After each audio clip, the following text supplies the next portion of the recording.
Mesdames, Messieurs, bonsoir. 20h sur la RTS, le journal, voici les titres. Paix et sécurité en Afrique, quelle réponse doctrinale apporter face au radicalisme et à l'extrémisme religieux? Les chefs d'État et les chefs de gouvernement présents à la clôture de la 3e édition du Forum de Dakar ont évoqué cette question, tout comme celle relative à l'emploi des jeunes et au renforcement des moyens des armées. La loi sur le statut des magistrats a été adoptée par les députés. L'âge de la retraite pour ceux de la Cour suprême est désormais fixé à 68 ans et 65 pour les autres. Le budget du ministère de la Justice passe à 36 milliards de francs CFA. L'histoire du peuple balantre revisitée dans la rubrique Au cœur de nos cultures, entre la Guinée-Bissau et le Sénégal, une ethnie et une longue tradition migratoire, le tout basé sur un ancrage culturel indéfectible. Bonsoir à tous et bienvenue. Clôture du 3e Forum international de Dakar sur la paix et la sécurité en Afrique. Les présidents du Nigeria, du Cap-Vert et du Sénégal ont participé au panel de cet après-midi sur le Présidium. Le Premier ministre du Mali, le vice-président du gouvernement de réconciliation de la Libye et le ministre français de la Défense. La sécurité, la démocratie et le développement, mais également la question du numérique et de l'emploi des jeunes, tout comme l'éducation, autant de sujets qui ont été abordés. Voici quelques extraits des allocutions qui ont été prononcées à la fin des travaux. La France n'intervient contre le terrorisme uniquement dans le cadre des résolutions des Nations Unies. Ça a été le cas d'abord pour Serval, puis pour Barkhane au Mali. Ça a été aussi le cas pour Sangaris en Centrafrique. Elle le fait dans le respect du droit international. Elle le fait aussi lorsque, pour maintenir le droit international, il importe que des opérations militaires soient menées. Ma deuxième remarque porte sur l'évolution de nos dispositifs. Ce qui me paraît le plus important dans ce qui a été engagé dans le cadre de l'opération Barkhane, c'est la régionalisation de notre dispositif militaire, parce que la menace est régionale, elle n'est pas uniquement malienne, même si c'est beaucoup plus centré sur le Mali, et parce que les groupes terroristes se défient des frontières. Bien sûr, pour un pays qui est un archipel comme le Cap-Vert, ce cadre juridique est vraiment décisif. Nous sommes des îles, nous sommes un pays, un archipel qui est touché pour divers trafics de drogue, de trafic d'armes. Il y a le phénomène de la piraterie maritime. Alors, pour nous, c'est vital que les États africains puissent, premièrement, obtenir un accord non seulement sur l'essentiel de la charte qui était signé pour beaucoup d'États, mais surtout sur les annexes plus de détails, plus détaillés, plus techniques, qui sont ouverts jusqu'à maintenant. Et pour nous, ça serait décisif du point de vue des négociations. Well, I think initially when Je pense que lorsque j'avais pris la parole, j'avais parlé du golfe de Guinée qui part d'ici jusqu'en Angola.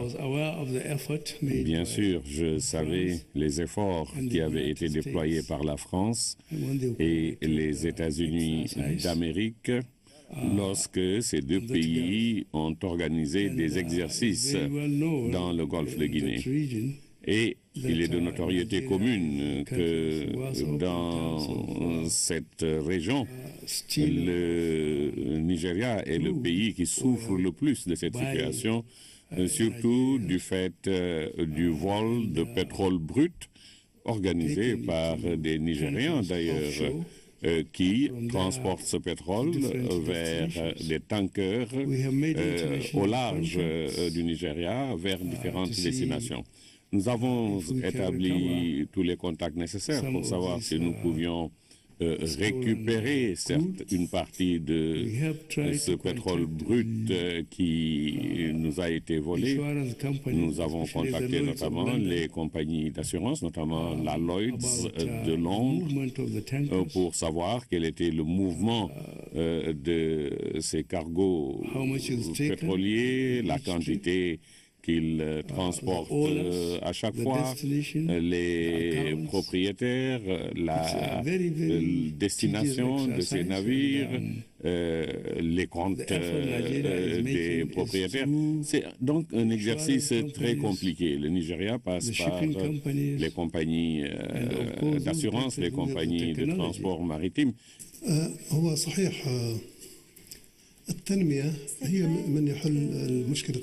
C'est le développement qui permet de résoudre les problèmes de sécurité, car la majorité des personnes impliquées dans les actes de terroristes ou dans les actes criminels, le trafic en êtres humains, drogue ou tout autre acte criminel, ce sont des jeunes qui n'ont pas de vie digne. Ce sont des jeunes auxquels, ou plutôt qui ont été obligés de recourir à des actes criminels parce qu'il n'y avait pas de développement et parce qu'il n'y avait pas d'autre voie. Bien évidemment, il faut offrir à ces jeunes une autre alternative sous forme. La démocratie est la base de tout. La démocratie et la liberté. Il faut donc établir ou créer cet équilibre. Certains régimes ou certains pensent que la démocratie est une menace pour la sécurité, mais c'est le contraire qui est vrai. Si l'on renforce la démocratie, cela ne peut qu'aller dans le sens de la liberté et de la stabilité. Par exemple, ce qui se passe dans mon pays actuellement, ce grand désordre et cette très grande insécurité en Libye. Après la chute du régime de Kadhafi, tous ces jeunes se sont retrouvés avec des armes entre les mains sans qu'il n'y ait de contrepartie ou de forces de sécurité, armée, police, pour les empêcher. Vous avez tour à tour entendu le ministre français de la Défense, Jean-Yves Le Drian, Carlos Fonseca, président du Cap-Vert, Mohamed Bouhari, président du Nigeria, et enfin Moussa El Koni, vice-président du gouvernement de réconciliation de la Libye, qui se sont prononcés sur le thème de ce forum, l'Afrique face à ses enjeux sécuritaires pour des solutions efficientes. Le président Macky Sall a particulièrement insisté pour sa part sur la réforme, sur la réponse doctrinale à apporter face à l'extrémisme violent. Le chef de l'État évoque entre autres la question de la formation et de l'équipement des armées. Nous l'écoutons. Cette année, nous avons surtout mis l'accent sur le besoin de trouver des solutions pragmatiques et rapides, notamment par l'adaptation de nos forces de défense et de sécurité face aux menaces asymétriques, en renforçant en particulier la formation et l'équipement. Nous avons également abordé la réponse doctrinale de l'islam à l'extrémisme violent, un sujet non suffisamment exploré jusqu'à présent. Je pense que nous devrons nous arrêter un moment sur le sujet de la réponse doctrinale, que les pays africains puissent, les pays musulmans, j'allais dire, puissent ensemble, au-delà des clivages, réfléchir sur les réponses à donner, parce que ça va être une réponse globale qui permettra, en tout cas, de neutraliser cette propagande extrêmement nocive à nos enfants qui, aujourd'hui, se radicalisent par le net. Le contrôle aussi des contenus reste une préoccupation. Nous avons évoqué tout à l'heure le triptyque sécurité, démocratie et développement, mais comment assurer la sécurité sans avoir accès et sans maîtriser les contenus de ce qui se passe sur la toile. Voilà une équation également que nos chercheurs et autres penseurs doivent aider à élucider. De même, nous avons identifié des moyens d'assurer une meilleure protection de nos espaces frontaliers et numériques, y compris par la modernisation des capacités de renseignement et une plus grande coordination de nos services de sécurité. La force du Forum de Dakar, c'est aussi rassembler l'ensemble des acteurs concernés par les questions de défense et de sécurité dans un cadre informel de libre-échange pour sortir des idées et discours convenus. Tel est aussi le sens du panel de haut niveau que nous venons de réaliser. C'est cela le message de Dakar, une réflexion libérée et décloisonnée sur les défis sécuritaires de l'Afrique pour des réponses concertées. Le panel des chefs d'État qui a donc clôturé la 3e édition du Forum de Dakar, le Forum international sur la paix et la sécurité.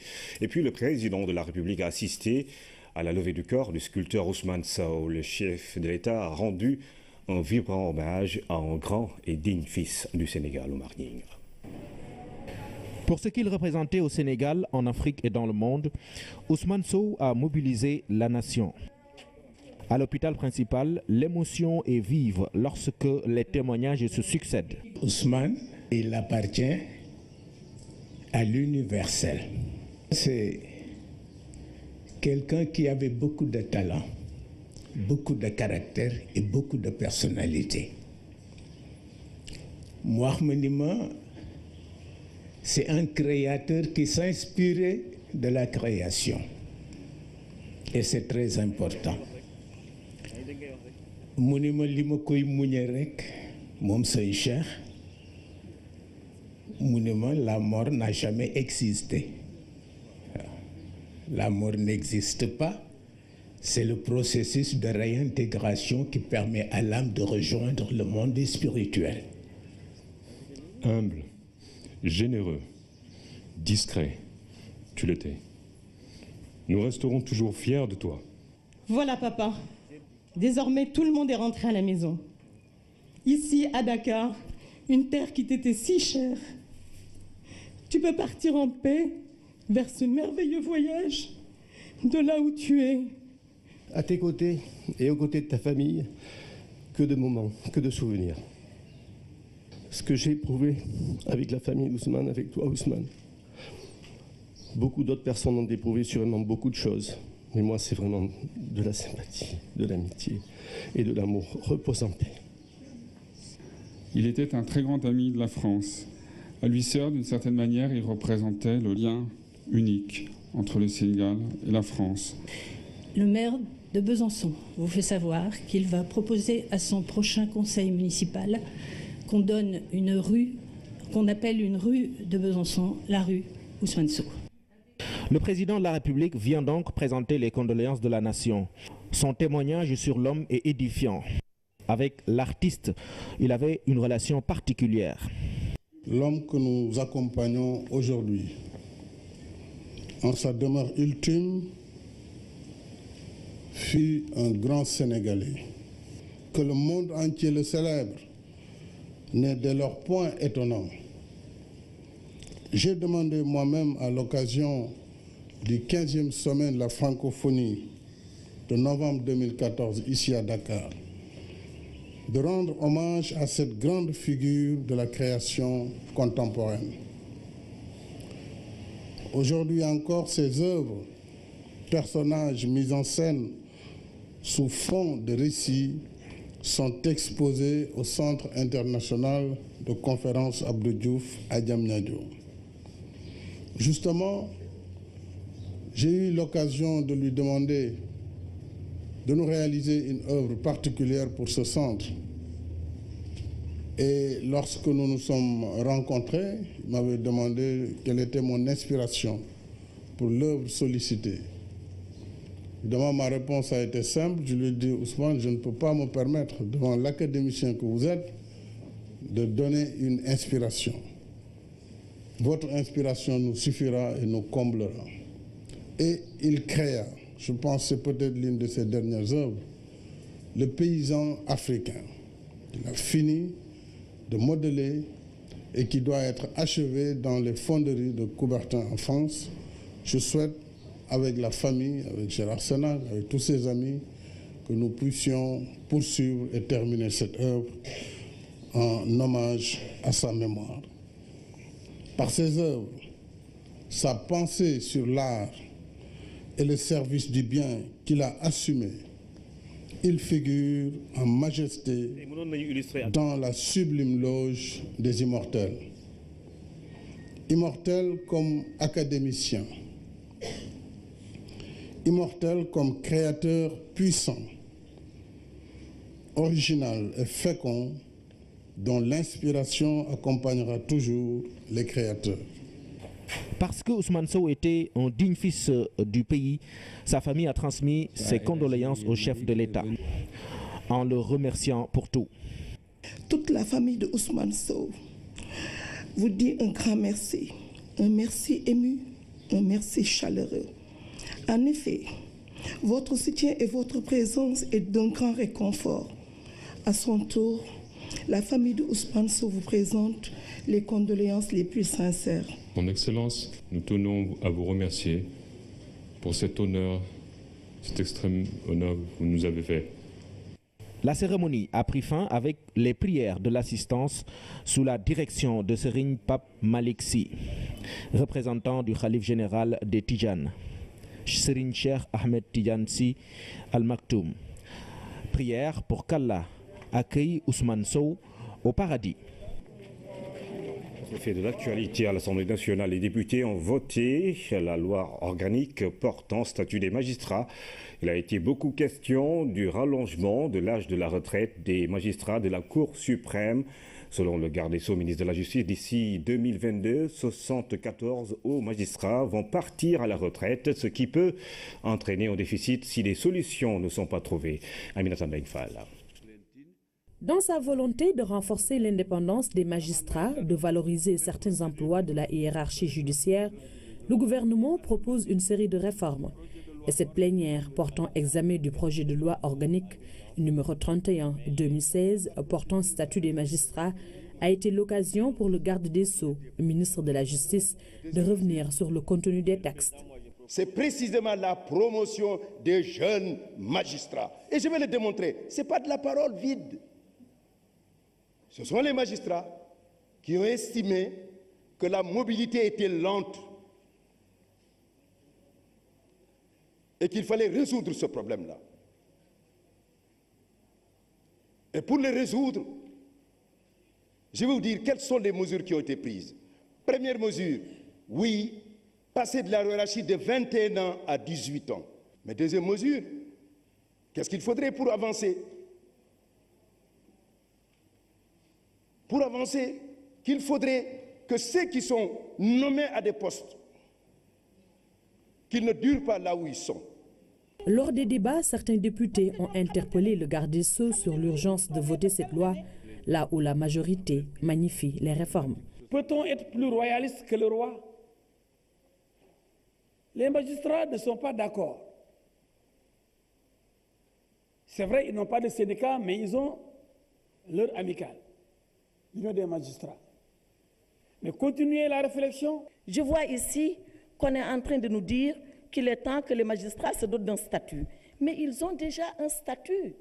S'il y a une urgence particulière, il ne faut pas seulement qu'elle soit particulière, il faut qu'elle soit caractérisée pour ce qui concerne un statut de personnes qui doivent encore bénéficier d'un statut particulier. Cette mesure ne juge pas nekkul di wax ay personnes comme ni ko nit ñi di waxee naan 19 personnes. Non, c'est 19 positions. Les mots ont leur sens. Pourquoi l'UMS ne s'offusque pas que le président de la République ait 21 ans, les nombres d'annuités pour être hors hiérarchie, mu jëlee ko 21 indi ko 18. Pourquoi il ne s'offusque pas? Pourquoi il ne s'offusque pas? Pourquoi il s'offusque pas d'avoir 105 ans à la retraite alors que les autres fonctionnaires ont 60 ans? En guise de réponse, Sidiki Kaba est revenu sur le nombre important de départs à la retraite de hauts magistrats, ce qui peut entraîner un déficit. Nous avons déjà 33 magistrats partis en 2 ans et demi. En 2022, dans moins de 5 ans, 74 magistrats. Alors, qu'est-ce qu'il faudrait faire? Alors, on s'est dit, bon, alors, si c'est les 65 ans, on les maintient à tout le monde. Mais alors, comment on va résoudre le déficit auquel nous serons confrontés? Alors, on a dit, on va regarder les bonnes pratiques. Je résume. La meilleure pratique, c'est la France. Notre droit est un droit français. Cette loi française dit que la limite d'âge pour les magistrats de l'ordre judiciaire est de 67 ans. Toutefois, est fixée à 68 ans la limite d'âge des magistrats occupant les fonctions de premier président et de cour et de procureur général de la Cour de cassation. Le rallongement de l'âge de la retraite des magistrats de la Cour suprême à 68 ans est perçu par certains comme une discrimination. Le ministre de la Justice apporte des précisions. La discrimination, on en parle, mais où? Mais la discrimination, vous êtes tous des députés. Mais ceux qui sont justement membres du bureau, mais ils ont des avantages. N'ayez aucune mauvaise confiance. Beaucoup de magistrats remercieront le président de la République et son gouvernement. Ce texte est un texte pertinent. Il n'est ni conjoncturel, ni un texte personnel. Elle définit la loi. Il est conforme à la loi qui se définit comme étant une loi générale, qui se définit comme impersonnelle, qui se définit comme obligatoire. Elle est générale parce qu'elle n'est pas particulière. Elle est impersonnelle parce qu'elle n'est pas personnelle. Elle est obligatoire parce qu'elle n'est pas facultative. Je vous remercie, Monsieur le Président. Satisfaits des réponses apportées par le ministre, les députés ont adopté à la majorité le projet de loi organique numéro 31/2016 portant statut des magistrats, le projet de loi numéro 32/2016 portant organisation du Conseil supérieur de la magistrature, le projet de loi organique numéro 30/2016 abrogeant et remplaçant la loi organique numéro 2008-35 du 8 août 2008 sur la Cour suprême et le projet de loi numéro 28/2016 relatif aux services de renseignement ont été également votés. Restons dans l'actualité de ce département. Plus de 36 milliards de francs CFA, c'est le budget du ministère de la Justice. Des questions relatives à la gestion et à la construction de prisons sont largement revenues dans les débats. Autre sujet, le statut des magistrats, vous l'avez entendu tout à l'heure, mais également la levée de l'immunité parlementaire et la peine de mort, un sujet qui défraie la chronique depuis quelque temps à Bassawa. À l'ouverture de la séance, les dossiers liés à la justice aux lois en vigueur au Sénégal sont passés à la loupe.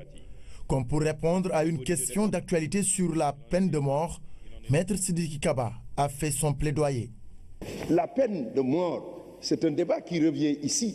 Mais je voudrais tout simplement dire, ce n'est pas une question individuelle.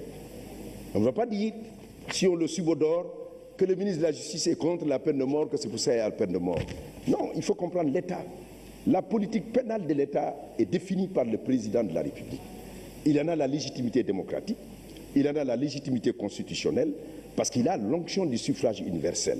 Et il vient aussi vers l'Assemblée nationale, s'il le veut, s'il le définit, pour qu'elle devienne loi, s'adresser à l'Assemblée nationale, qui a aussi l'onction du suffrage universel, qui représente le peuple et qui prend la loi et qui décide de légiférer en votant une loi qui devient la loi de l'État. Cette loi s'impose à nous depuis 2004. Ici, il y a une majorité qui se dégage parce qu'il y a des gens qui voudraient que la peine de mort soit là. C'est eux qui le prennent en charge. Mais pour le moment, en 2004, le Sénégal alors a aboli la peine de mort.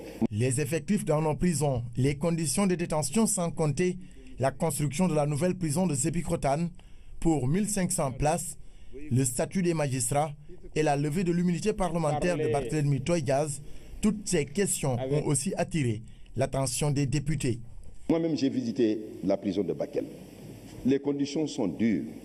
Mais c'est parce que le son, si vous allez à Bakel, il n'y a que 31 personnes qui sont là-bas détenues. On fait en sorte qu'il n'y ait pas. Je ne sais pas d'où vient le renseignement qu'il y a des détenus qui viennent d'ailleurs ou des prisonniers qui viennent d'ailleurs. À ce jour, il n'y en a pas parce qu'on veille. On est en train de chercher à construire une nouvelle prison. Parce que le lieu où cette prison se trouve, ce n'est pas favorable. Et je vous ai déjà parlé de la vétusté de nos prisons, je ne reviens pas.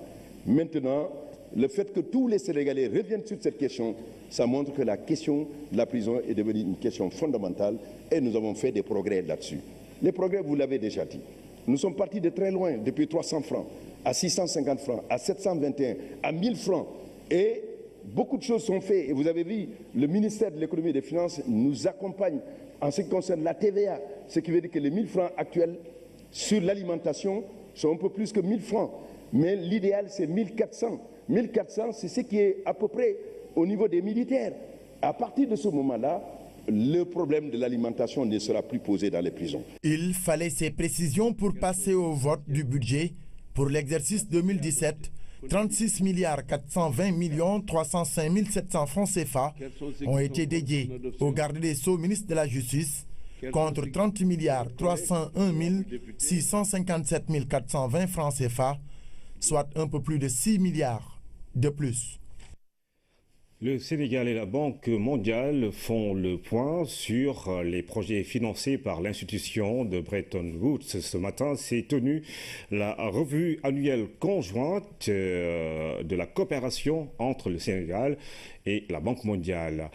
Plusieurs sujets ont été abordés, notamment les projets financés au niveau du Sénégal. Ibrahim Anol. Les chiffres sont révélateurs. 595 milliards de francs CFA, une enveloppe investie au Sénégal par la Banque mondiale durant 4 ans. Au total, 21 projets ont été financés. Cette revue annuelle conjointe est une illustration des bonnes relations que le Sénégal entretient avec la Banque mondiale. Je voudrais rappeler que depuis plus d'un demi-siècle, le groupe de la Banque mondiale et l'État du Sénégal n'ont cessé de conjuguer leurs efforts pour le développement économique et social de notre pays. En effet, les interventions de la Banque mondiale ont connu une évolution importante et diversifiée, et ce, au bénéfice de la croissance et de l'amélioration de la qualité de vie des populations sénégalaises. À cet égard, je peux affirmer sans me tromper que la Banque mondiale figure parmi les premiers partenaires techniques et financiers du Sénégal. Aujourd'hui, l'institution qualifie le Sénégal de bon élève, en atteste les résultats satisfaisants obtenus dans l'exécution de certains projets. Le taux de décaissement de notre portefeuille est un bon indicateur de la vitesse de l'exécution de nos projets. Ce taux, au 30 novembre 2016, était de 45%. Cela peut être considéré comme une bonne performance considérant l'âge de notre portefeuille. Mais il nous faut aller beaucoup plus loin, car un projet qui ne décaisse pas ou qui décaisse lentement ne peut pas réaliser les atteintes de la population. Cette revue annuelle conjointe a été une occasion de revenir sur l'accompagnement de la Banque mondiale, surtout dans la mise en œuvre du PSE. Le gouvernement du Sénégal, par ma voix, réitère sa satisfaction sur l'engagement financier de votre institution au titre de la mise en œuvre du plan Sénégal émergent pour un montant de 500 milliards de francs CFA au groupe consultatif pour le Sénégal. D'ores et déjà, à 2 ans du terme du plan d'action prioritaire du PSE, la Banque mondiale a concrétisé à hauteur de 425 milliards, soit 85% ses engagements financiers, et vous venez encore de nous informer de nouveaux engagements que la Banque va prendre pour 2017 et qui fera du Sénégal le premier pays, en tout cas en termes de support IDA, de bénéficier d'autant de soutien de la Banque mondiale. Cela témoigne un peu de la qualité de nos relations, mais surtout du support que vous voulez apporter à la vision du président Macky Sall pour la mise en œuvre du plan Sénégal émergent. Les différents acteurs du secteur ont participé à cette rencontre annuelle. Le ministre de l'économie et des finances s'est félicité de l'application des recommandations de la revue annuelle précédente, une dynamique que la tutelle veut maintenir. Objectif, atteindre un taux de croissance de 6,8% en 2017. Le comité de politique monétaire de la BCEAO s'est réuni ce mardi à Dakar pour cette 4e réunion ordinaire du CPM. Il s'agissait de passer en revue les principales évolutions de la conjoncture économique et les facteurs de risque sur les prix et la croissance de l'Union. Entre secret de ces analyses, recommandations et décisions, tout en tableau que nous décrit Aram Dawa. Rien d'alarmant dans l'évolution de la conjoncture économique mondiale, de même que sur les facteurs de risque pouvant peser sur l'Union. Le comité de politique monétaire de la BCEAO a plutôt relevé au plan international Une reprise de croissance dans beaucoup de pays. Les cours mondiaux des principales matières premières exportées ont quand même évolué de manière contrastée. Les hausses trimestrielles les plus importantes ont concerné le café robusta, le coton et l'huile de palme, tandis que les cours de la noix de cajou, du caoutchouc, du cacao et du pétrole brut ont enregistré les baisses les plus significatives. Examinant la situation interne de l'Union, le comité a relevé le rythme soutenu de l'activité économique. Ainsi, le taux de croissance du produit intérieur brut de l'Union, en glissement annuel, est ressorti à 7,1% contre 6,8% le trimestre précédent. Pour l'ensemble de l'année 2016, la croissance économique de l'Union est attendue à 6,9% après 6,6% en 2015. Côté budget, il va falloir continuer de rationaliser les dépenses publiques tout en poursuivant les efforts de mobilisation des recettes. Car on s'éloigne un peu de la norme communautaire du déficit budgétaire qui est de 3,0% du PIB à l'horizon 2019. L'exécution des budgets des États membres de l'UEMOA au cours des 9 premiers mois de l'année 2016 s'est soldée par une détérioration du déficit global, bas engagement, dont compris, qui ressort à 4,1% du PIB à fin septembre 2016 contre 3,2% un an auparavant. Sur les conditions monétaires, le CPM maintient inchangé les 2,50% de taux d'intérêt minimum de soumission aux opérations d'appel d'offres d'injection de liquidités. Là où le taux du guichet de prêt marginal passe de 3,50 à 4,50%. Toujours dans l'actualité économique, la Banque ouest africaine de développement qui renforce son dispositif de gouvernance, la BOAD, est à Dakar pour présenter ses 4 nouvelles normes fiduciaires. L'institution de financement pour le développement des pays membres de l'UEMOA tient depuis ce matin un séminaire sur le contenu des nouveaux mécanismes. Thierno Diallo. La Banque ouest africaine de développement réitère son engagement pour la bonne gouvernance à Dakar. Organismes gouvernementaux et sociétés civiles se réunissent. Une initiative de la BOAD qui vulgarise de nouveaux dispositifs pendant 48 heures. Concrètement, il s'agit pour l'institution de, premièrement, s'assurer que les ressources financières qu'elle met à disposition des États et du secteur privé de la sous-région ouest africaine sont utilisées à bon escient et dans les conditions prévues. Garantir la sécurité financière de ces opérations de sorte à ce que ces fonds ne soient pas utilisés à des fins de blanchiment de capitaux et de financement du terrorisme. Et troisièmement, veiller à ce que les projets financés tiennent compte des enjeux actuels de développement durable et de protection de l'environnement dans l'ensemble de notre sous-région. Institution de financement pour le développement des pays membres de l'UEMOA, la BOAD améliore progressivement ses politiques et procédures liées à la passation des marchés. On a renforcé surtout les aspects de transparence, les aspects d'égalité des soumissionnaires, les aspects d'économie dans les procédures de passation des marchés. Autre engagement de la BOAD, la lutte contre la corruption et la fraude. Dans le dispositif, il est prévu un texte qui va rompre ce fléau. C'est la politique d'enquête et de sanctions. Si nous recevons une allocation de fraude quelque part dans l'UEMOA, comment est-ce qu'elle est reçue, et comment est-ce qu'elle est traitée, dans quelles conditions elle peut faire l'objet d'une enquête et comment est-ce que les sanctions vont s'appliquer. La BOAD prévoit un cadre juridique et réglementaire avec une approche plus précise dans le cadre de la lutte contre le blanchiment des capitaux et le financement du terrorisme. Cette rencontre de Dakar est la 4e du genre après celle de Ouaga, Niamey et Abidjan. Le ministre de la Pêche et de l'Économie maritime a procédé à la pose de la première pierre du quai de pêche de Goudomp.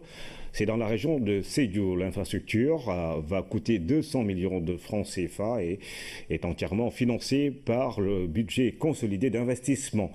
Elle va jouer un rôle important dans cette localité où la pêche est l'une des principales activités. Sédhiou va avoir en plus son service régional de pêche. Abdoulaziz Ban. Avec ce geste, le ministre de la Pêche vient de poser un acte important dans la commune de Goudomp. Il s'agit de la pose de la première pierre pour la construction du quai de pêche de la localité. Les infrastructures vont faire de Goudomp, je n'en doute pas, une localité où rayonnera encore la prospérité. Permettre aux piroguiers et aux passagers d'embarquer et de débarquer sans encombre au quai ici. Il facilitera la liaison entre la route nationale 6 au sud et la boucle du budget au nord de l'autre côté du fleuve et renforcera l'intégration du département du Goudomp au reste de la région de Sédhiou. En réalisant le projet de construction du quai de Goudomp, vous participez fortement à la promotion de la pêche dans le département, mais surtout à l'épanouissement des milliers de jeunes, hommes et femmes, qui s'activent autour de la pêche. Ce qui, une fois achevé, ouvrira grandement la porte aux actions multidimensionnelles qui gravitent autour de la pêche. Le choix de Goudomp pour abriter ce quai de pêche n'est pas fortuit. Sur les 4600 pêcheurs que compte la région de Sédhiou, la commune de Goudomp polarise les 60%. La construction, mesdames et messieurs, de ce quai de pêche moderne, premier du genre en zone de pêche continentale. Goudomp sera le premier quai de pêche au niveau continental à avoir ce standard. S'inscrit donc dans la démarche de rupture consistant à accorder une attention particulière aux conditions de travail et moyens d'intervention des acteurs de la pêche continentale.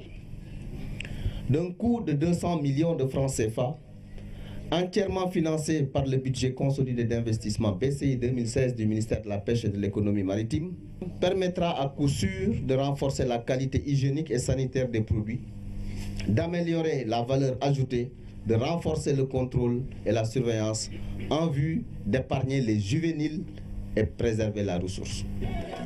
Après Goudomp, le ministre de la Pêche s'est rendu dans la commune de Sédhiou pour procéder à la pose de la première pierre du service régional des pêches et de la surveillance de Sédhiou. Omar Gueye et sa délégation ont aussi visité le pôle aquacole de Djendé, toujours dans la région de Sédhiou. Le ministre a évoqué la question du nouveau code de la presse et les sanctions qui sont prévues. Omar Gueye s'est prononcé sur les infractions que certaines personnes pourraient commettre dans le cadre de la nouvelle législation. Nous l'écoutons. Le gouvernement a pris des mesures ardues en ce qui concerne le nouveau code de la pêche. Ce nouveau code est un code très responsable où pour chaque espèce, il y a un minimum pour la capture, minimum pour la taille. Si nous prenons par exemple la sardinelle, bien connue, le yaboy par exemple, avant l'ancien code c'était 12 cm. Le nouveau code c'est 18 cm. Autrement dit, quelqu'un qui pêche de la sardinelle à moins de 18 cm commet une infraction sévèrement punie par le nouveau code de la pêche. Le mérou, c'est-à-dire le tchof, avant c'était 20 cm. Actuellement avec le nouveau code c'est 40 cm. C'est-à-dire si on vous sert un tchof, vous avez votre double décimètre, vous mesurez. Ce tchof fait moins de 40 cm, eh bien c'est une infraction pour celui qui l'a pêché, celui qui l'a vendu et celui qui l'a commercialisé. Donc nous devons faire très attention sur ça. Pourquoi nous prenons ces mesures? C'est pour préserver la ressource. Le ministre de la Pêche qui revenait donc sur le nouveau code de la pêche. La région de Louga a tenu son premier comité technique régional sur la mise en œuvre et le suivi du PUDC. En présence des autorités administratives, les acteurs locaux se sont félicités de la rapidité des réalisations. Le point avec Pabouna Tchaoua. À Louga, le comité technique régional a réuni l'administration territoriale, les élus des 3 départements et d'autres acteurs locaux. Lors des échanges, plusieurs questions relatives à l'exécution du programme dans la région ont été soulevées. On les a écoutés et qu'on leur a apporté un certain nombre de réponses, parmi lesquelles la tenue de manière très régulière, tous les 3 mois, de ce comité technique pour échanger avec les élus locaux. La région de Louga fait partie des mieux servies par le PUDC en ouvrage hydraulique et en piste de désenclavement, des réalisations que les acteurs régionaux n'ont pas manqué de saluer. On en a profité pour dire que combien ce programme de PUDC constitue une révolution dans le paysage du monde rural.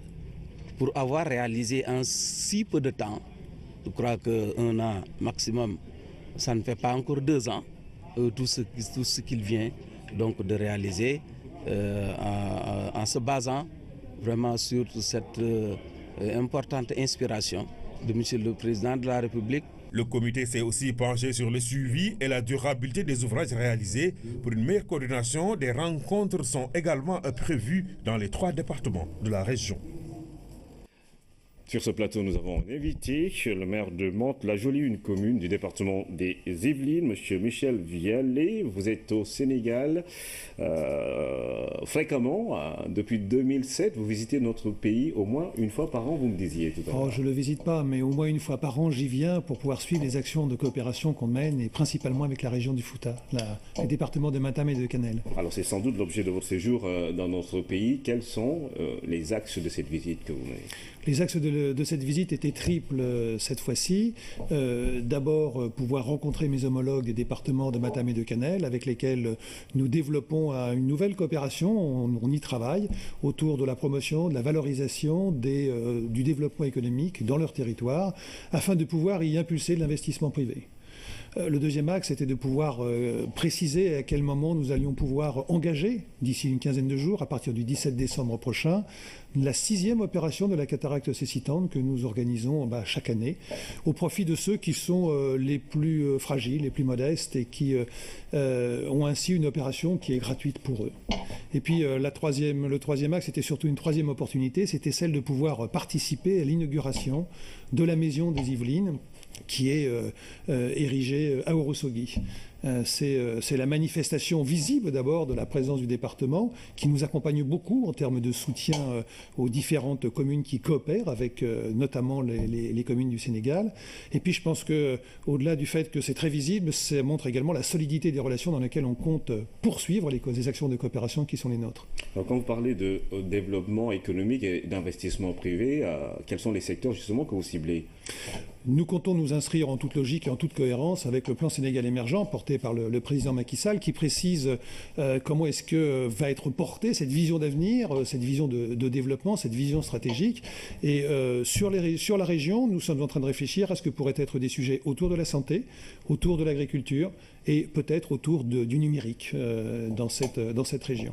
L'idée étant de faire que, côté des 2 départements, on prépare le terrain, qu'en s'appuyant sur le PISD et tous les outils, tous les moyens dont il dispose, on puisse faciliter la compréhension administrative, juridique du Sénégal, et que côté Mantes, côté du Mantois, côté de notre région, nous puissions faire la promotion et ainsi trouver de jeunes investisseurs, peut-être d'origine sénégalaise, avec de bonnes qualifications, qui puissent venir investir ici. Alors pourquoi justement le Fouta, le département de Matam? Vous venez des Yvelines, il fait froid là-bas, un peu de soleil, ou bien pourquoi vous avez choisi cette zone-là? La coopération, c'est avant tout une histoire d'hommes. Et avec les Sénégalais, principalement des Foutanquais qui sont venus s'installer dans la région de Mantes, nous avons au fil des années noué des échanges, des relations, tissé des liens d'amitié. Et c'est ainsi que très naturellement, on a commencé à s'inscrire dans des logiques de coopération. Dès 2002 d'abord, avec la première construction au Sénégal d'une case et tout petit, à Kanel. Après, à partir de 2007, ça a été la fourniture de mobilier scolaire. En 2011, on est passé à un autre mobilier qui permet un saut qualitatif pédagogique important, la fourniture de tableaux numériques interactifs. Et puis 2016, eh bien là, on veut s'inscrire dans cette logique de développement économique. L'objectif, c'est de pouvoir créer de la valeur sur place et avec des fonds qui puissent venir du privé. Tout ne peut pas venir du public, quels que soient les pays où on réside. Alors qu'est-ce que le Fouta peut vous apporter, justement, le département de Matam, dans cette coopération décentralisée? Vous avez une forte communauté sénégalaise dans votre ville. Complètement. Qu'est-ce qui vous apporte? Elle nous apporte beaucoup en termes de richesse, en termes de diversité. Et puis, je constate que chez les plus jeunes, on a beaucoup également de volonté d'entreprendre. Et je pense que notre pays, la France, mais votre pays, le Sénégal, a également besoin de cet entrepreneuriat. Et justement, la communauté sénégalaise participe au rayonnement de votre ville. Bien sûr. Qu'est-ce que le Fouta vous apporte dans le cadre de cette coopération? À notre regard, la possibilité de développer ces relations que j'évoquais à l'instant. Et puis, les relations entre les hommes, c'est important pour la stabilité d'un pays. Je pense que les hommes ne sont pas faits pour être divisés, ils sont surtout faits pour pouvoir vivre ensemble, en paix, et construire ensemble l'avenir. Alors, ce sera pour combien de temps votre visite Je pars demain soir. Je viens souvent, mais des fois, c'est un petit peu rapide, un peu trop rapide. D'accord. Et vous allez inaugurer justement le centre, une infrastructure qui lie les deux villes, le département de Matam et votre ville. J'ai participé à l'inauguration qui est portée par le président du conseil départemental des Yvelines, Pierre Bédier, de la Maison des Yvelines, qui est un pôle ressources pour tous ceux qui veulent coopérer en Afrique de l'Ouest et qui est basé symboliquement à Ourossogui. D'accord. Alors c'est retenu. Merci en tout cas d'être passé nous voir pour nous parler de cette coopération que vous développez entre votre commune, Mantes-la-Jolie, et le département de Matam en général. Le département de Matam et celui de Canel. Et le Canel. Et vous avez noté que lorsque je parlais des investisseurs, je compte qu'on s'appuie sur les jeunes, parce que je pense que c'est une force d'avenir. Merci, Monsieur Michel Vialet. Je rappelle que vous êtes le maire de Mantes-la-Jolie, une commune du département des Yvelines en France. Près de 100 forages pastoraux réalisés, un ranch de Doli en cours de rénovation. La zone sylvopastorale a fait des pas de géant dans la marche vers le développement de l'élevage. En direction de Ndioum, où se tient jeudi l'édition 2016 de la Journée nationale de l'élevage, nous vous faisons le point sur l'accès à l'eau dans le Djolof et le Ferlo avec Mamadou Samamawa. À la lisière de la réserve Ferlo Nord, Toubel. Si la zone de Tessekere dans le département de Linguère est connue pour être le triangle de la soif, dans cette partie du département de Ranérou, la tyrannie de la soif a régné pendant 40 ans. On ne pouvait même pas amener les femmes en travail car les charrettes étaient toutes à la recherche de l'eau. Nos 2 enfants sont décédés ici à cause de la soif. Ils se sont perdus dans la brousse et comme il n'y avait pas de point d'eau, on les a retrouvés morts. Grâce à ce forage, la donne a radicalement changé.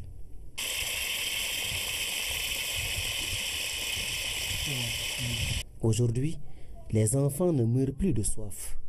Ils ont de l'eau d'ailleurs jusque devant leur salle de classe. Il était même difficile pour les élèves de se laver parce que les parents peuvent consacrer leur eau puisée à Ranérou uniquement pour le bétail. Donc l'enfant, elle venait comme ça à l'école, elle ne se lavait pas. Moi-même, il m'arrivait même de ne pas se laver, même tous les jours. Nous remercions le bon Dieu, nous remercions Cheikh Tidiane, nous disons merci au président Macky Sall. Ce forage polarise plus de 5 hameaux. Il fait partie de la centaine de forages pastoraux construits dans la zone sylvopastorale ces 2 dernières années pour un cheptel composé de centaines de milliers de têtes de bétail.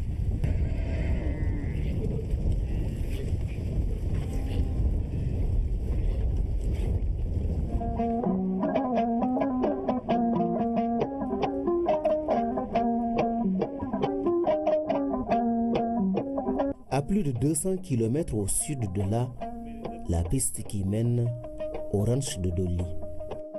Un tapis herbacé bien fourni, de hautes herbes qui se balancent au gré du vent, partout de l'herbe, partout de l'or. De l'or parce que c'est une matière première, parce que c'est de la viande, parce que c'est du lait, parce que c'est une source de revenus. Dans la commune de Thiel qui abrite le ranch, ce sont 8 forages qui sont réalisés. Mais l'attraction, c'est évidemment le nouveau forage de Doli. Ce château est haut de 35 mètres. Il dessert tout le périmètre du ranch. Le tout pour le développement du cheptel et la promotion économique du pasteur. Donc, sur toute l'étendue du ranch, l'eau sera disponible en quantité suffisante. Doli est une zone de refuge du fait de sa réserve fourragère. Notre élevage est essentiellement du pastoralisme. L'herbe et le fourrage aérien constituent plus de 80% de nos besoins. C'est pourquoi Doli est une réserve stratégique pour nous autres éleveurs. Pour la sécuriser, l'État a bâti une forteresse de 120 km de pourtour.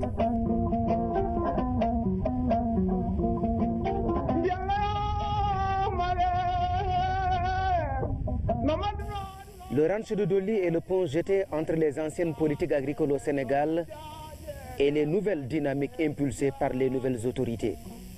C'est également un laboratoire de transformation sociale et de développement personnel du nouveau type d'éleveur sénégalais. La journée sera présidée par le chef de l'État. Le thème de cette année porte sur le financement de l'élevage. Nous en reparlerons dans nos prochaines éditions.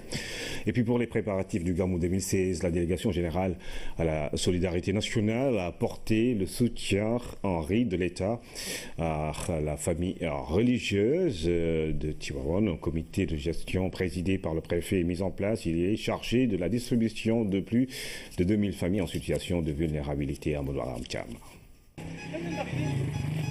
Des camions en stationnement devant la demeure du porte-parole à Tivaouane, une ville déjà en effervescence à l'approche du Gamou. Un grand événement dans la cité religieuse et pour lequel l'État, à travers la délégation générale à la protection sociale et à la solidarité nationale, est venu apporter son appui alimentaire. Nous le faisons habituellement et nous avons élargi, comme l'année dernière, les cibles qui doivent recevoir l'appui du chef de l'État. Une commission a été mise en place, dirigée par le préfet, l'action sociale et une partie du commissariat à la sécurité alimentaire qui vont assurer la distribution au niveau des familles vulnérables. Donc je peux dire en sorte que toutes les familles devront recevoir l'appui du chef de l'État pour pouvoir accueillir les pèlerins. Le Maoulit, un événement à grande affluence et aux innombrables charges. En plus du riz, la délégation générale à la protection sociale et à la solidarité nationale a élargi l'assiette de l'aide des bourses familiales dans la commune. Au niveau du département, nous avons 4 874. Mais au niveau de la commune, nous avons 303 bénéficiaires qui sont ajoutés aux 3 autres générations. Donc, puisque c'est là où nous atteignons cette année les 300 bénéficiaires que le président de la République nous avons instruit de cibler. Saluant la haute portée sociale de cet appui, Al-Amin évoque les enseignements de son père pour rassurer le président de la République. La famille religieuse de Tivaouane, Dixit, ne voguera jamais à contre-courant du décret divin.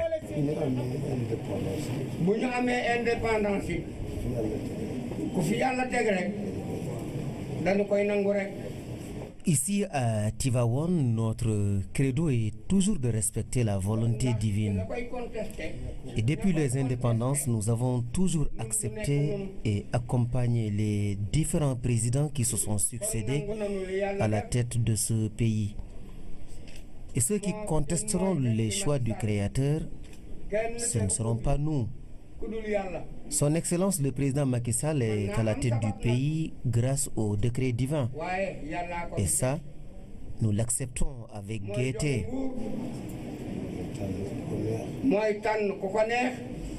Avec ce riz, ce sont plus de 2000 familles vulnérables qui sont ciblées.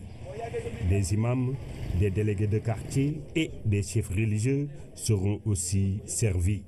Des personnalités astreintes de soutenir en de pareilles circonstances des familles démunies. Le Conseil sénégalais des chargeurs se déploie aux Émirats arabes unis. Le COSEC a installé une représentation à Dubaï où proviennent chaque année près de 350 conteneurs à destination du Sénégal. Voici le reportage de notre envoyé spécial Carlton Gay. Dubaï, ce n'est pas seulement les gratte-ciel et les paysages paradisiaques, c'est aussi des activités économiques très dynamiques. Avec une participation sénégalaise active, chaque mois, plus de 350 conteneurs arrivent au Sénégal en provenance de Dubaï, un volume non négligeable dans l'économie du pays. C'est pourquoi le Conseil sénégalais des chargeurs COSEC pour accompagner les opérateurs économiques à installer un bureau de représentation aux Émirats. Vous savez qu'aujourd'hui, si on énumère le nombre de contentieux de nos compatriotes dans les pays où ils font des affaires, à savoir la Chine, à savoir le Dubaï, parce que nous avons constaté depuis les 10 dernières années qu'il y a une évolution de l'intérêt du business de l'Occident, on a un peu vers Dubaï, aujourd'hui c'est un peu vers la Chine. Et que la plupart des problèmes de nos opérateurs économiques, c'est dans la rédaction de contrats, dans la gestion des conflits, dans la langue, dans la linguistique. Il est important aujourd'hui qu'on polarise tous ces opérateurs-là, qu'on les encadre, qu'on les accompagne, pour que le point focal soit le COSEC et que ce COSEC, dans sa mission régalienne, puisse accompagner, encadrer et protéger tous les entrées de nos coopérateurs. En plus de cette assistance technique, juridique et logistique, la représentation va permettre de faciliter les importations et les exportations en provenance ou à destination de ces pays. L'objectif de cette mission est donc de partager avec les chargeurs sur les termes de référence. Une séance de travail s'est tenue pour une appropriation de ce projet par les acteurs. Ils apprécient. Nous avons un bon espoir que une fois le COSEC installé ici à Dubaï, certains litiges ou disputes, certains problèmes dont nous sommes la plupart du temps souvent confrontés, selon l'administration ou le développement des choses qu'on est en train d'exécuter avec les chargeurs jusqu'au Sénégal, ça peut nous aider, ça peut nous assister et ça nous rassure aussi. Parce que quand on a quelqu'un d'officiel, de représentable et d'actif derrière soi, on peut avoir un bon espoir. L'espoir est donc permis pour un développement de ce secteur. Pour la réussite d'une telle mission, l'implication de la représentation diplomatique est nécessaire. Pour l'occasion, la délégation du COSEC s'est rendue à Abu Dhabi, la capitale des Émirats, pour une visite de courtoisie et d'information à son Excellence M. Ibrahima Souri Silla, ambassadeur du Sénégal. Pour ce dernier, le succès de cette mission est obligatoire. Depuis quand même quelques années et régulièrement, le COSEC effectue cette mission aux Émirats arabes unis, dont la finalité est d'ouvrir un bureau de représentation à Dubaï qui puisse aider nos opérateurs économiques à vraiment mieux s'organiser et surtout à également réduire le coût du fret. Je pense que l'un des enjeux principaux auxquels nous sommes confrontés au niveau de Dubaï est le niveau peut-être du fret à faire baisser. Et à ce niveau-là, nous demeurons convaincus que la réussite de l'installation du bureau du COSEC à Dubaï peut avoir un impact positif sur les autres institutions sénégalaises qui œuvrent à peu près par rapport au soutien à l'export et à l'import au Sénégal. Le choix d'une représentation à Dubaï n'est pas fortuit. Aujourd'hui, l'Afrique est le premier acheteur de produits venus d'ici et la place des Sénégalais y est très significative. L'actualité internationale à présent, l'ONU dit avoir identifié les casques bleus soupçonnés d'agression sexuelle en Centrafrique. En France, Bernard Cazeneuve a été nommé Premier ministre. Et puis au Mali, une attaque dans une prison a provoqué l'évasion de 47 détenus. Cher Traoré. Au Mali, des détenus de la prison de Nyono dans la région de Ségou s'évadent après une attaque djihadiste. 47 prisonniers ont pris la fuite. Les assaillants ont pris d'assaut le bâtiment, blessant 2 gardes selon des sources. Ils sont arrivés en voiture et à moto et certains portaient même des tenues militaires. Cette attaque pose selon certains la question de la sécurisation des prisons et du territoire malien. En Centrafrique, l'ONU dit avoir identifié des casques bleus soupçonnés d'agression sexuelle. 41 soldats de la MINUSCA sont mis en cause pour des faits commis entre 2014 et 2015. C'est ce qui ressort d'une enquête menée sur 4 mois par l'ONU. 16 soldats gabonais et 25 soldats burundais sont cités dans l'enquête. Les Nations Unies ont transmis le rapport d'enquête aux 2 États membres, y compris les noms des présumés responsables identifiés, et ont réclamé des poursuites judiciaires, rapporte le porte-parole de l'ONU. Bernard Cazeneuve, nouveau Premier ministre français, il a été nommé ce mardi en remplacement de Manuel Valls, démissionnaire. L'avocat né en 1963 était jusqu'ici ministre de l'Intérieur. Les 2 hommes ont sacrifié à la traditionnelle passation de pouvoir dans l'après-midi. Bruno Leroux, à la tête des députés PS depuis 2012, s'installe au ministère de l'Intérieur. Manuel Valls a démissionné de Matignon hier pour se consacrer à la primaire de gauche et s'il est élu en janvier à la présidentielle de mai 2017. Cinquantenaire des manufactures sénégalaises des arts décoratifs 1966-2016, c'est en 4 décembre que le président poète Léopold Sédar Senghor inaugurait ce fleuron de la tapisserie sénégalaise. Différentes activités et expositions vont rythmer la célébration de cet anniversaire jusqu'au mois de mai. Le lancement s'est déroulé ce 4 décembre à Thiès. Fatou Sakho. C'est un vernissage sur l'histoire de la tapisserie qui a marqué la célébration de ce cinquantenaire. Autorités administratives, locales, religieuses et populations ont toutes communié pour marquer ce 4 décembre. Le 4 décembre 1966, le président Léopold Sédar Senghor, accompagné du président Modibo Keïta, venait inaugurer la manufacture nationale des tapisseries. 50 ans après, les manufactures sénégalaises des arts décoratifs créées par la loi 73-61 du 19 décembre 1973 sont en train de célébrer ce que l'on appelle leur jubilé d'or. Et quelle longue marche marquée par une trajectoire qui a connu des hauts et des bas, mais dont la constance dans la détermination de sa pérennisation a été essentiellement au service de la créativité artistique. Les manufactures sénégalaises des arts décoratifs de Thiès, jadis fleuron de la tapisserie sénégalaise, connaît aujourd'hui une nouvelle dynamique propulsée par les autorités pour une relance de son activité. Nous devons des remerciements particulièrement au président de la République, M. Macky Sall, parce qu'il a fortement contribué à la propulsion des manufactures des arts décoratifs de Thiès et l'initiative la plus remarquable est le fait qu'il ait initié une directive, un service, une tapisserie. Il a donné beaucoup de valeur à la tapisserie de Thiès. Chaque fois que vous le voyez recevoir quelqu'un, il a toujours une tapisserie derrière lui. Ce cinquantenaire est rythmé par des expositions permanentes et itinérantes, panels, projections, soirées culturelles, dons de sang, randonnées et autres activités que les populations de Thiès se sont appropriées. Nous avons l'honneur d'avoir la mission de poursuivre cette œuvre. C'est dans la synergie, c'est dans la solidarité, mais surtout dans la dextérité des travailleurs de cette institution que nous allons y parvenir. Notre engagement est grand dans ce sens. De 1966 à 2016, les manufactures ont bien évolué dans leurs œuvres, qui par ailleurs ne sont pas toujours accessibles au grand public. À l'époque, le président Senghor en avait fait un instrument de diplomatie, un instrument pour faire vivre l'art nègre, pour montrer au monde que nous avons une culture, que nous avons une histoire.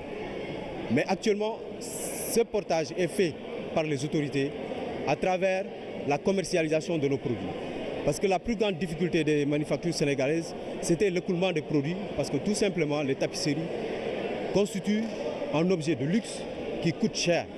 C'est pourquoi nous avons tenu à élaborer un programme de commémoration qui contribue à promouvoir les manufactures sénégalaises. Ainsi, en plus de la Cité du Rail, Dakar, Ziguinchor, Salimbourg et Saint-Louis vont accueillir jusqu'au mois de mai les chefs-d'œuvre des manufactures sénégalaises des arts décoratifs pour la célébration de ce cinquantenaire. Dans la rubrique au cœur de notre culture, une ethnie originaire de la Guinée-Bissau, les Balantes, qui ont gardé une certaine authenticité, même si on les retrouve un peu partout au Sénégal, notamment dans le Balantacounda, principalement dans la région de Sédhiou. Elle est allée à leur rencontre où elle a eu l'occasion de suivre quelques cérémonies rituelles. Voici son reportage. Balante, il faut remonter jusqu'au Balantacounda. Une bonne partie de ce territoire se trouvant en Basse-Casamance, à la frontière avec la Guinée-Bissau, d'où sont originaires les Balantes. Arrivés au Sénégal, ici en Casamance, ils ont trouvé l'ethnie Bainouk. C'est les Bainouk qui occupaient cette zone-là, le Balantacounda et le Bougé. Alors, Quand ils sont venus, ils seront installés. Le premier village des Balantes, c'est Mankaronko. Mais ils traversent le fleuve pour venir récolter le vin de palme. C'est ainsi qu'ils se sont installés sur l'autre rive, notamment à Djirédji, dans la région de Sédhiou, où est implantée une forte communauté de Balantes. Le nom de l'ethnie fait référence à leur refus de suivre l'empereur Paul Kolitangela. Les Balantes ont gardé une certaine authenticité, étape déterminante dans la vie d'un membre de la communauté, l'entrée dans le bois sacré, une épreuve cruciale qui nécessite les prières d'une mère.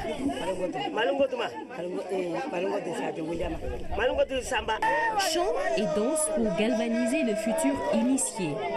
Le caméraman est autorisé à entrer pour la circonstance, mais impossible de tout filmer. Dans ce bois sacré, il y a des symboliques à l'image de ce bol de riz au lait que le futur initié doit impérativement terminer. Un engagement à toujours rester fidèle à sa femme. Ici, on apprend à devenir un homme, un vrai. Le bois sacré d'abord, c'est une case où on doit préparer l'homme pour qu'il prenne ses responsabilités. Au sortir, c'est la fête au village. Le futur initié est donc autorisé à se marier. Traditionnellement, le mariage était réservé chez les Balantes aux femmes d'âge mûr. Mais, de plus en plus, cette donne a tendance à changer. En rejoignant la case familiale, des conseils sont prodigués à la mariée. Elle reste dans cette case traditionnelle 3 jours avant de rejoindre son mari. On lui donne des conseils pour qu'elle sache comment se comporter avec ce dernier. En signe de respect de cet engagement de fidélité pris par son mari dans le bois sacré, la femme mange aussi du riz au lait. De même, sa manière de s'habiller n'est pas fortuite. Vous voyez, c'est le même accoutrement que celui que son mari avait lors de son initiation. Tout cela montre que les deux époux doivent partager le même degré d'engagement. Au lendemain de la nuit nuptiale, des détails permettent d'indiquer la virginité de la femme. Mais seuls les initiés sont capables de lire cela entre ces feuilles. L'honneur est très important chez les Balantes, tout comme le respect des traditions, à l'instar de ces coups de pilon qui indiquent l'engagement de la femme à travailler pour le bien-être de la famille. Et s'il arrive que la femme soit stérile, la solution peut venir de la médecine traditionnelle. La méthode de guérison est assez particulière. J'ai hérité ce savoir de mes parents. Je ne voulais pas au début m'adonner à cette pratique, mais c'est comme s'il y avait quelque chose qui m'obligeait. La culture Balante présente beaucoup de similitudes avec celle des Diola. C'est peut-être dû à la proximité géographique. Le Diola, le passage d'un homme à l'adulte, il faut qu'il soit initié. C'est ainsi que les Balantes aussi sont initiés. Et même sur les préparations, par exemple, on aime souvent la préparation à base de régime de palmier. Là aussi, les Diola l'aiment beaucoup.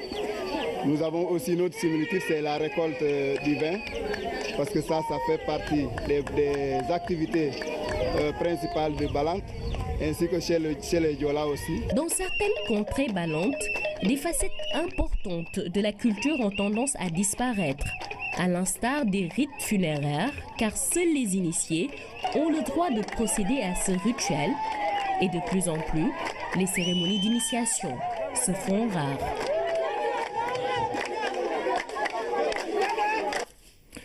Sur un autre terrain, après la rubrique au cœur de nos cultures, sur un autre terrain, disais-je, des femmes qui ont réalisé une grande performance. Les Lions du handball qui se sont qualifiés en finale du championnat d'Afrique de la discipline et au mondial.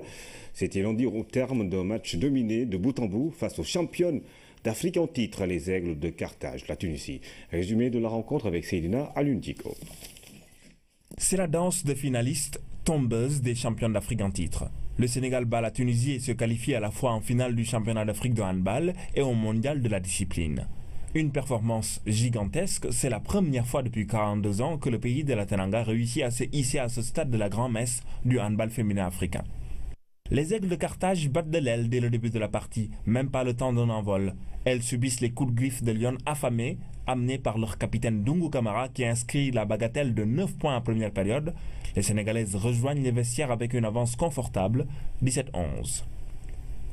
La suite se résume à une maîtrise collective et tactique. Les protégés de Frédéric Boujon ne se feront jamais rejoindre dans la partie. L'écart de 6 points à la mi-temps est maintenu, 26-20 score final. Dungu Kamara est élu MVP. C'est une belle revanche pour les Lions qui ont défait celles qui les avaient barré la route en quart dans l'édition précédente. En finale, les Lions retrouveront les Palancras Negras de l'Angola, tombeuses du Cameroun, victorieuses aussi du Sénégal en phase de poule. Mais on imagine déjà que ce sera une autre paire de manches. Assure juste après ce journal l'actualité de la 25e édition de la Foire internationale de Dakar avec nos équipes au CICES et à Fanta Badjia. Merci à tous encore une fois de suivre l'actualité tous les jours sur la première chaîne de télévision sénégalaise.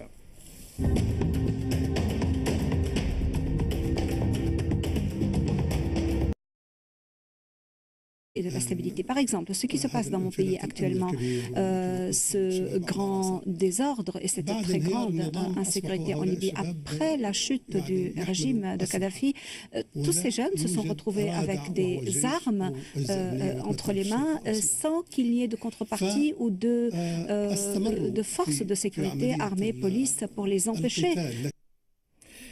Vous avez tour à tour entendu le ministre français de la Défense, Jean-Yves Le Drian, Carlos Fonseca, président du Cap-Vert, Mohamed Bourari, président du Nigeria, et enfin Moussa El Koni, vice-président du gouvernement de réconciliation de la Libye, qui se sont prononcés sur le thème de ce forum, l'Afrique face à ses enjeux sécuritaires pour des solutions efficientes. Le président Macky Sall a particulièrement insisté pour sa part sur la réforme, sur la réponse doctrinale à apporter face à l'extrémisme violent. Le chef de l'État évoque entre autres la question de la formation et de l'équipement des armées. Nous l'écoutons.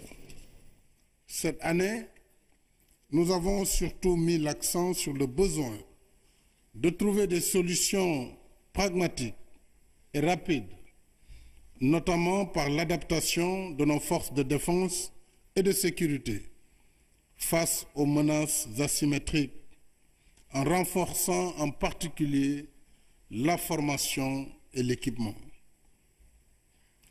Nous avons également abordé la réponse doctrinale de l'islam à l'extrémisme violent, un sujet non suffisamment exploré jusqu'à présent. Je pense que nous devrons nous arrêter un moment sur le sujet de la réponse doctrinale, que les pays africains puissent, les pays musulmans, j'allais dire, puissent ensemble, au-delà des clivages, réfléchir sur les réponses à donner, parce que ça va être une réponse globale qui permettra, en tout cas, de neutraliser cette propagande extrêmement nocive à nos enfants qui, aujourd'hui, se radicalisent par le net. Le contrôle aussi des contenus reste une préoccupation. Nous avons évoqué tout à l'heure le triptyque sécurité, démocratie et développement, mais comment assurer la sécurité sans avoir accès et sans maîtriser les contenus de ce qui se passe sur la toile? Voilà une équation également que nos chercheurs et autres penseurs doivent aider à élucider. De même, nous avons identifié des moyens d'assurer une meilleure protection de nos espaces frontaliers et numériques, y compris par la modernisation des capacités de renseignement et une plus grande coordination de nos services de sécurité. La force du Forum de Dakar, c'est aussi rassembler l'ensemble des acteurs concernés par les questions de défense et de sécurité dans un cadre informel de libre-échange pour sortir des idées et discours convenus. Tel est aussi le sens du panel de haut niveau que nous...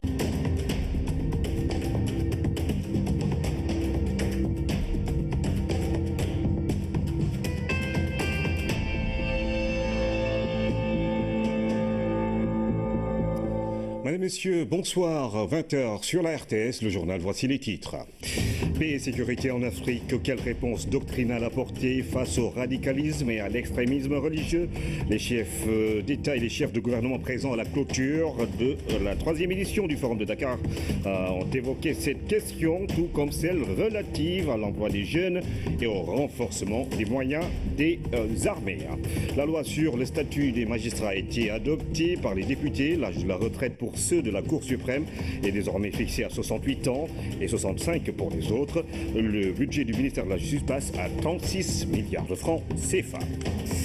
L'histoire du peuple balantre revisitée dans la rubrique au cœur de nos cultures, entre la Guinée-Bissau et le Sénégal, une ethnie et une longue tradition migratoire, le tout basé sur un ancrage culturel indéfectible.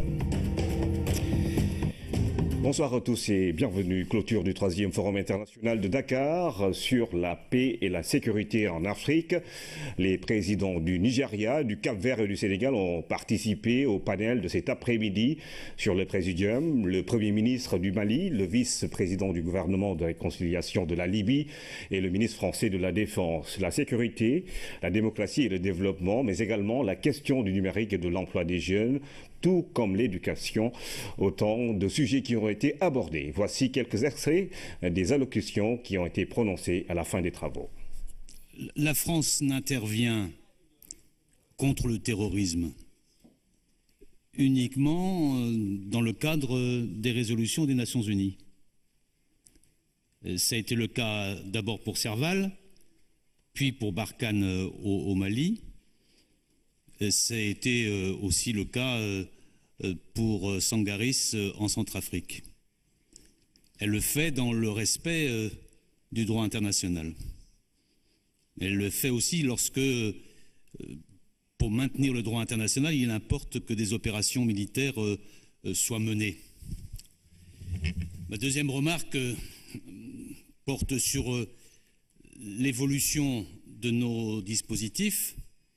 Ce qui me paraît le plus important dans ce qui a été engagé dans le cadre de l'opération Barkhane, c'est la régionalisation de notre dispositif militaire, parce que la menace est régionale, elle n'est pas uniquement malienne, même si c'est beaucoup plus centré sur le Mali, et parce que les groupes terroristes se défient des frontières. Bien sûr, pour un pays qui est un archipel comme le Cap-Vert, ce cadre juridique est vraiment décisif. Nous sommes des îles, nous sommes un pays, un archipel qui est touché pour divers trafics de drogue, de trafic d'armes. Il y a le phénomène de la piraterie maritime. Et alors, au nom de réaliser, c'est cela le message de Dakar, une réflexion libérée et décloisonnée sur les défis sécuritaires de l'Afrique pour des réponses concertées. Le panel des chefs d'État qui a donc clôturé la 3e édition du Forum de Dakar, le Forum international sur la paix et la sécurité. Et puis le président de la République a assisté à la levée du corps du sculpteur Ousmane Sow. Le chef de l'État a rendu un vibrant hommage à un grand et digne fils du Sénégal, Oumar Nying. Pour ce qu'il représentait au Sénégal, en Afrique et dans le monde, Ousmane Sow a mobilisé la nation. À l'hôpital principal, l'émotion est vive lorsque les témoignages se succèdent. Ousmane, il appartient à l'universel.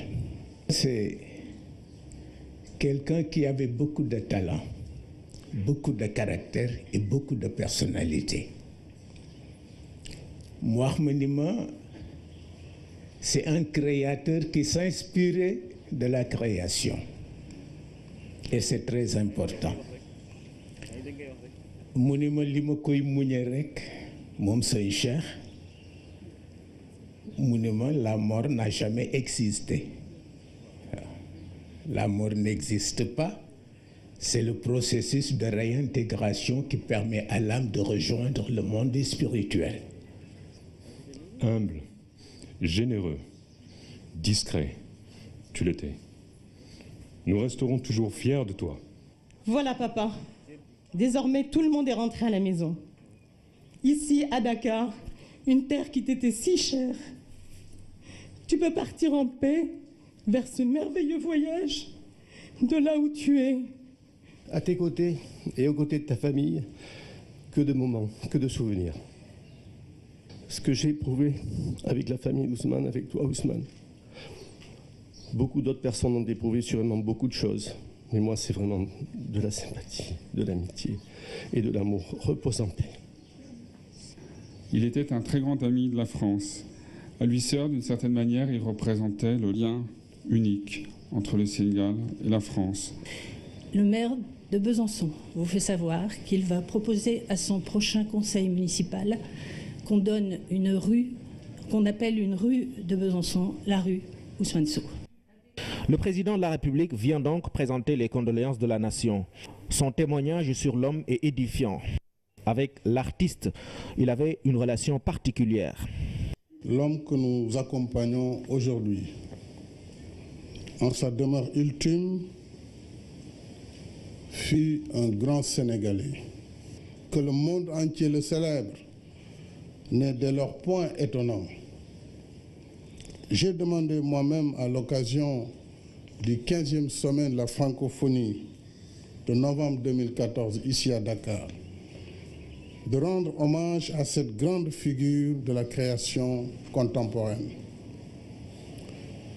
Aujourd'hui encore, ses œuvres, personnages mis en scène sous fond de récits, sont exposés au Centre international de conférences Abdou Diouf à Diamniadio. Justement, pour nous, c'est vital que les États africains puissent, premièrement, obtenir un accord non seulement sur l'essentiel de la charte qui était signée pour beaucoup d'États, mais surtout sur les annexes plus de détails, plus détaillés, plus techniques qui sont ouverts jusqu'à maintenant. Et pour nous, ça serait décisif du point de vue des négociations. Well, Je pense que lorsque j'avais pris la parole, j'avais parlé du golfe de Guinée qui part d'ici jusqu'en Angola. Bien sûr, je savais les efforts qui avaient été déployés par la France et les États-Unis d'Amérique lorsque ces deux pays ont organisé des exercices dans le golfe de Guinée. Et il est de notoriété commune que dans cette région, le Nigeria est le pays qui souffre le plus de cette situation, surtout du fait du vol de pétrole brut organisé par des Nigérians d'ailleurs, qui transportent ce pétrole vers des tankers au large du Nigeria vers différentes destinations. Nous avons établi tous les contacts nécessaires pour savoir si nous pouvions récupérer certes une partie de ce pétrole brut qui nous a été volé. Nous avons contacté notamment les compagnies d'assurance, notamment la Lloyd's de Londres, pour savoir quel était le mouvement de ces cargos pétroliers, la quantité qu'ils transportent à chaque fois, les propriétaires, la destination de ces navires, les comptes des propriétaires. C'est donc un exercice très compliqué. Le Nigeria passe par les compagnies d'assurance, les compagnies de transport maritime. C'est le développement qui permet de résoudre les problèmes de sécurité, car la majorité des personnes impliquées dans les actes de terroristes ou dans les actes criminels, le trafic en êtres humains, drogue ou tout autre acte criminel, ce sont des jeunes qui n'ont pas de vie digne. Ce sont des jeunes auxquels, ou plutôt qui ont été obligés de recourir à des actes criminels parce qu'il n'y avait pas de développement et parce qu'il n'y avait pas d'autre voie. Bien évidemment, il faut offrir à ces jeunes une autre alternative sous forme. La démocratie est la base de tout, la démocratie et la liberté. Il faut donc établir ou créer cet équilibre. Certains régimes ou certains pensent que la démocratie est une menace pour la sécurité, mais c'est le contraire qui est vrai. Si l'on renforce la démocratie, cela ne peut qu'aller dans le sens de la liberté. J'ai eu l'occasion de lui demander de nous réaliser une œuvre particulière pour ce centre. Et lorsque nous nous sommes rencontrés, il m'avait demandé quelle était mon inspiration pour l'œuvre sollicitée. Évidemment, ma réponse a été simple. Je lui ai dit, Ousmane, je ne peux pas me permettre, devant l'académicien que vous êtes, de donner une inspiration. Votre inspiration nous suffira et nous comblera. Et il créa, je pense que c'est peut-être l'une de ses dernières œuvres, le paysan africain. Il a fini de modeler et qui doit être achevé dans les fonderies de Coubertin en France.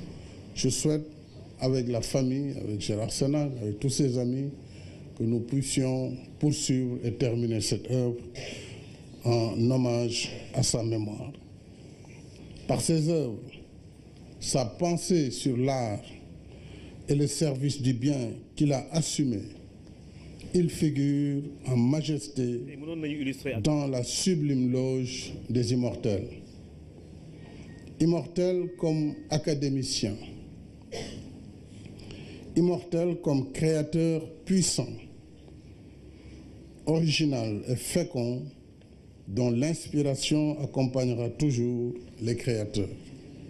Parce que Ousmane Sow était un digne fils du pays, sa famille a transmis ses condoléances au chef de l'État, en le remerciant pour tout. Toute la famille de Ousmane Sow vous dit un grand merci, un merci ému, un merci chaleureux. En effet, votre soutien et votre présence est d'un grand réconfort. À son tour, la famille de Ousmane Sow vous présente les condoléances les plus sincères. Mon Excellence, nous tenons à vous remercier pour cet honneur, cet extrême honneur que vous nous avez fait. La cérémonie a pris fin avec les prières de l'assistance sous la direction de Serigne Pape Malick Sy, représentant du Khalife général des Tidjanes, Serigne Cheikh Ahmed Tidiane Sy Al Maktoum. Prière pour qu'Allah accueille Ousmane Sow au paradis. Fait de l'actualité à l'Assemblée nationale, les députés ont voté la loi organique portant statut des magistrats. Il a été beaucoup question du rallongement de l'âge de la retraite des magistrats de la Cour suprême. Selon le garde des Sceaux, ministre de la Justice, d'ici 2022, 74 hauts magistrats vont partir à la retraite, ce qui peut entraîner un déficit si des solutions ne sont pas trouvées. Aminata Mbengue-Fall. Dans sa volonté de renforcer l'indépendance des magistrats, de valoriser certains emplois de la hiérarchie judiciaire, le gouvernement propose une série de réformes. Et cette plénière portant examen du projet de loi organique numéro 31/2016 portant statut des magistrats a été l'occasion pour le garde des Sceaux, ministre de la Justice, de revenir sur le contenu des textes. C'est précisément la promotion des jeunes magistrats. Et je vais le démontrer, ce n'est pas de la parole vide. Ce sont les magistrats qui ont estimé que la mobilité était lente et qu'il fallait résoudre ce problème-là. Et pour le résoudre, je vais vous dire